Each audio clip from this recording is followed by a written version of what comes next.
Big hello to all my young friends out there. मी मानसी सर्वांचं स्वागत करते आपल्या आजच्या इंग्लिशच्या या सेशनमध्ये. मुलांनो, आज आपण नवीन युनिट स्टार्ट करतो आहे. युनिट 3. नवीन स्टार्टिंग आहे, नवीन चॅप्टर आहे.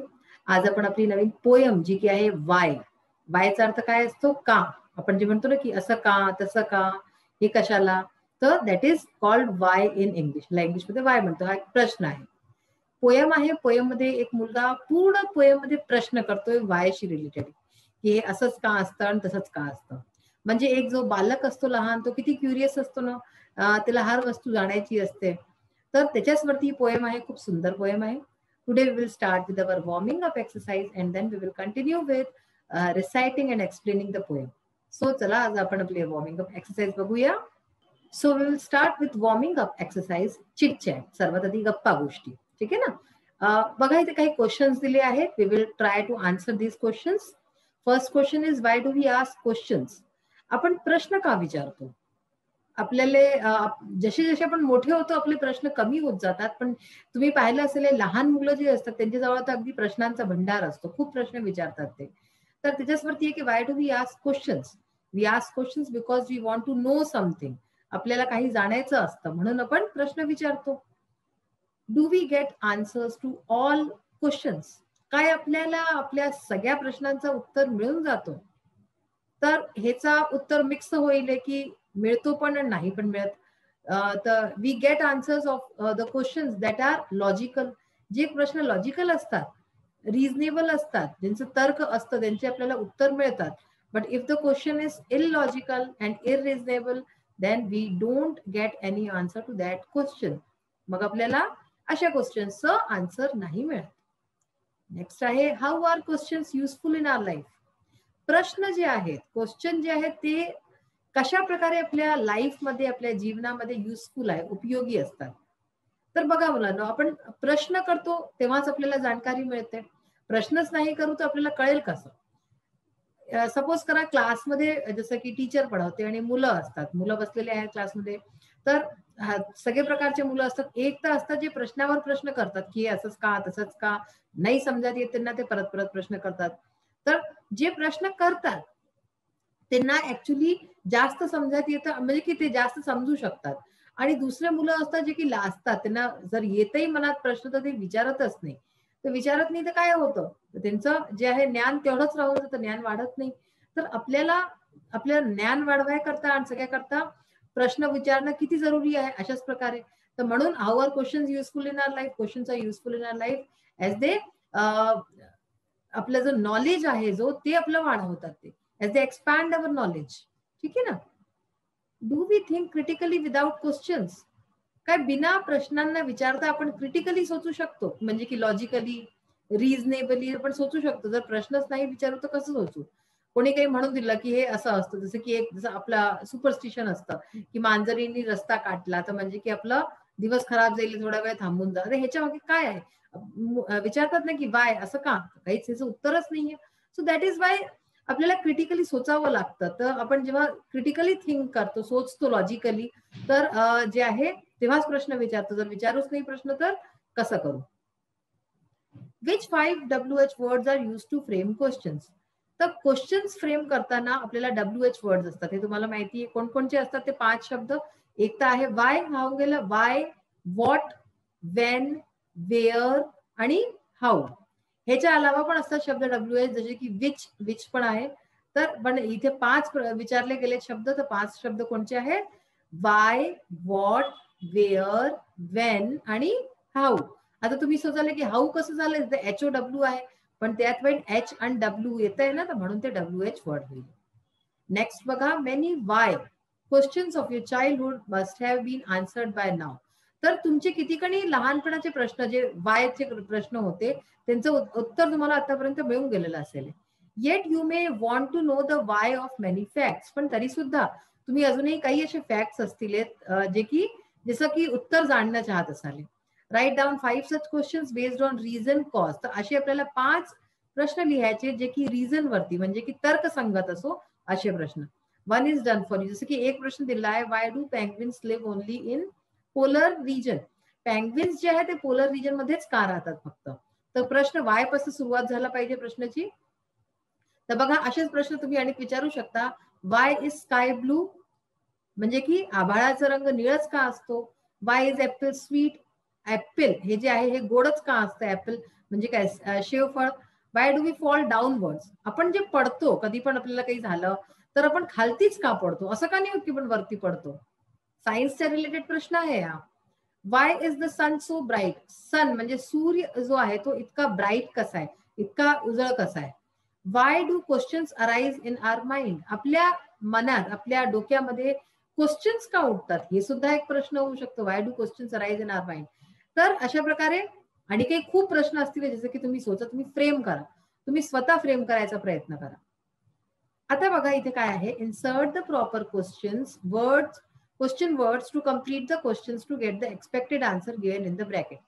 काय करायचं, इथे ब्रॅकेटमध्ये क्वेश्चन वर्ड्स लिहिले आहेत.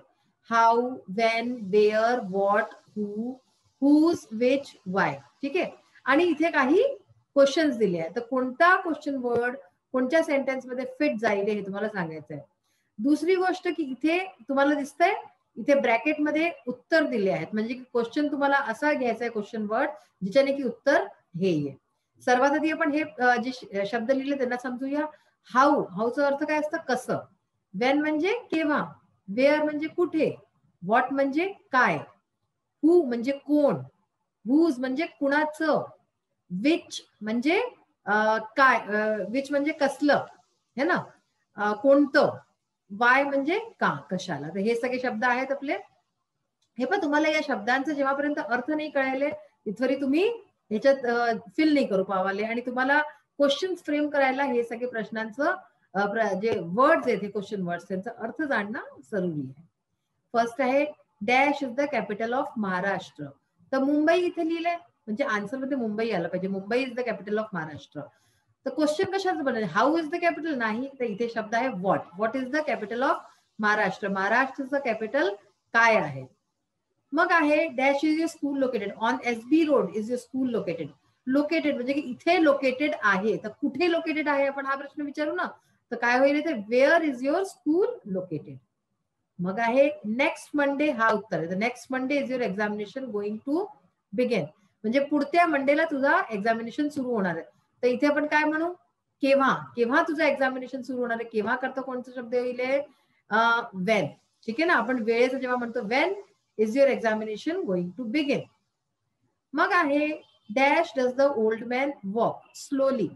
Slowly, the old man walks slowly म्हणजे की जो म्हातारा माणूस आहे तो हळूहळू चालतो. म्हातारा माणूस कसा चालतो तेव्हाच आपण स्लोली लिहू, कसा म्हणजे हाऊ. ठीक आहे ना. मग आहे colour is your favourite, blue colour is your favourite. तर कोणता कलर तुझा फेवरेट आहे, which colour is your favourite. अशाच प्रकारे Mrs Ashwini Patil teaches you English. He Mrs Ashwini Patil तुम्हाला इंग्लिश शिकवते. ठीक आहे ना. तर कोण शिकवते इंग्लिश, मिसेस अश्विनी पाटील. कोण हा शब्द येईल, कोण करता कोणता शब्द लावतो आपण, हू लावतो. Who teaches you English. मग आहे dash are you late to school, my bicycle got punctured on my way to school. म्हणजे इथे पूर्ण एक आन्सर आहे की माझी बायसायकल जी आहे ती पंक्चर होऊन गेली होती रस्त्यात. तर म्हणजे इथे रिझन विचारलं जात आहे. ठीक आहे ना, की तू लेट का आलास, कशाला आलास. तर why are you late to school, इथे वाय येईल. Dash pen have you borrowed, Aman's pen म्हणजे अमनची पेन मी बॉरो केली होती. इथे काय शब्द येईल, हुज पेन, कुणाची म्हणजे हुज. तर आय होप की तुम्हाला हे समजत आलं असेल नीट प्रकारे. आता आपण हेच ज्या गोष्टी आहेत एकदा नीट आणि बघून गो रिटर्न मध्ये.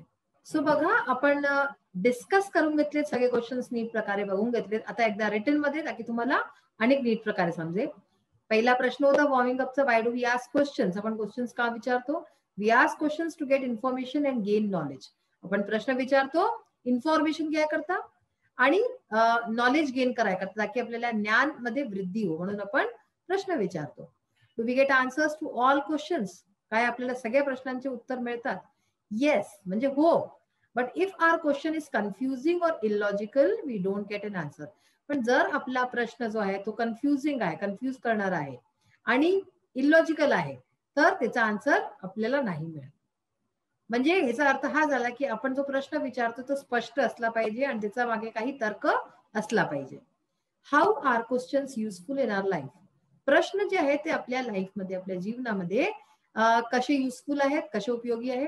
Questions are useful in our life as it not only helps us to gain information. प्रश्न उपयोगी असतात कारण की ते आपल्याला फक्त इन्फॉर्मेशन प्राप्त करायलाच नाही तर अँड नॉलेज आणि ज्ञान प्राप्ती करतच नाही तर but also helps us to make someone speak and start conversation. याच्याच बरोबर जर आपल्याला कुणाशी गोष्टी सुरू करायच्या आहे, कन्व्हर्सेशन सुरू करायचं आहे, बोलायचंय, तरी सुद्धा आपण जे आहे प्रश्न विचारतो. सपोज तुमच्या क्लासमध्ये, वर्गामध्ये कोणी नवीन मुलगा किंवा मुलगी आली तर काय तुम्ही कराल? सर्वात पहिला प्रश्नच तुमचा असतो ना, हे तर नाही की डायरेक्ट जाऊन बोलू लागता की हॅलो, तुझं नाव काय आहे, किंवा कोणी पण XYZ तुम्ही कुणा नवीन व्यक्तीशी बोलता तर सर्वात आधी तुम्ही प्रश्नच विचारता. ठीक आहे ना. तर म्हणून कन्व्हर्सेशन स्टार्ट कराय करता कुणा नवीन व्यक्तीशी किंवा तुम्ही जाणताही कोणत्या व्यक्तीशी, कोणाशी खूप दिवसांनी भेटता तर काय कराले? जाऊन हाय हॅलो केली, त्याच्यानंतर कसा आहेस तू, कुठे होता इतका दिवस, असे विचारतो ना, where were you all these days. तर we put on the questions. मग आहे do we think critically without questions. बिना प्रश्नांच्या आपण क्रिटिकली सोचतो काय? We never think critically unless and until questions are asked. जर आपण क्वेश्चन्स नाही विचारू, प्रश्न नाही विचारू, तर आपण क्रिटिकली नाही सोचू शकत. Which 5 WH words are used to frame questions? आपण बघितले होते. What, when, where, why and how. हे प्रश्न आहेत, हे प्रश्नवाचक जे आहे वर्ड्स आहेत. आता बघा 5 questions based on reason. Cause वरती कोणते क्वेश्चन्स होऊ शकतात? Why do we study English, की आम्ही इंग्लिश का पढतो, इंग्लिशचा अभ्यास का करतो. Why is there no ice in a desert. Desert जो असतो, रेगिस्तान, तिथे बर्फ का नसते. म्हणजे प्रत्येक प्रश्नाचं काही आन्सर आहे लॉजिकल. बरं. Why should we help only the poor and not the rich. आता अशाच प्रकारे आपण नेहमी गरिबांचीच का मदत करतो, अमीरांची, श्रीमंतांची मदत का नाही करत. Why do wild animals live in a forest. जे वाईल्ड अॅनिमल्स आहेत, जंगली जानवर आहेत, ते रानातच का राहतात, फॉरेस्टमध्येच का राहतात. Why can't the sea see. आता हा पहा ट्रिकी क्वेश्चन आहे. सी सी ते काय केलंय? सी म्हणजे काय? समुद्र है ना. आणि सी म्हणजे हे वाला सी म्हणजे बघणं. तर म्हणजे की समुद्र जे आहे ते बघत का नाही. तर अशा प्रकारचं हे एक अशा मजेदारचा प्रश्न आहे. Why can't see, why can't the sea see. आता बघा insert the proper question words. आता आपण जे बघितले होते क्वेश्चन वर्ड्स कोणते जातील, आपण डिस्कस करूनच चुकलोय. डायरेक्ट आन्सर्स बघा. What is the capital of Maharashtra, where is your school located, when is your examination going to begin. Answers पहा जे ब्रॅकेटमध्ये लिहिले ते आन्सर येतील त्याचे, म्हणजे जेव्हा आपण हे प्रश्न विचारू तर. How does the old man walk, which colour is your favourite, who teaches you English, why are you late to school, whose pen have you borrow. अशा प्रकारे क्वेश्चन वर्ड्स आणि आपण कसं जर प्रॉपरली भरले तर हे असे प्रश्न बनतील. सो आपला आजचा सेशन तर इथेच फिनिश होतोय. नेक्स्ट सेशन मध्ये आपण पोएम रिसाइट करू आणि त्याच्याच बरोबर जे आहे आपण पाहू की त्याचा अर्थ काय आहे. सुंदर पोएम आहे, नक्कीच तुम्हाला आवडेल. So we will meet in the next session. Till then bye, have a nice day. Thank you.